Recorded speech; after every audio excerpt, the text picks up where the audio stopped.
तर याला refractive cataract surgery असं म्हणतात. रिफ्रॅक्टिव्ह कॅटरॅक्ट सर्जरी म्हणजे फक्त मोतीबिंदू काढून लेन्स बसवणं इतकं मर्यादित न राहता आता रुग्णाच्या जीवनशैलीनुसार आणि दृष्टीच्या गरजेनुसार लेन्स सिलेक्शन करता येतं आणि चष्म्यावरची डिपेंडन्सी पण कमी करता येते.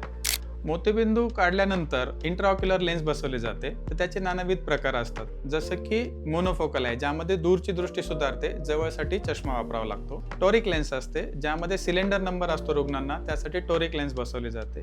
मल्टीफोकल लेन्सेस असतात, म्हणजे लांबचं आणि जवळचं सुस्पष्ट दिसतं. आणि ईडी ऑफ लेन्सेस असतात, ज्याला आपण कंटिन्युअस रेंज ऑफ व्हिजन असं म्हणूयात, की ज्यामध्ये लांबचंही दिसतं, मध्यम अंतराचंही दिसतं आणि जवळसाठी काही चष्म्याचा नंबर आपल्याला द्यायला लागू शकतो. पेशंटने डोळ्याची स्थिती, जीवनशैली आणि दृष्टीची गरज यानुसार लेन्सची निवड करायला हवी.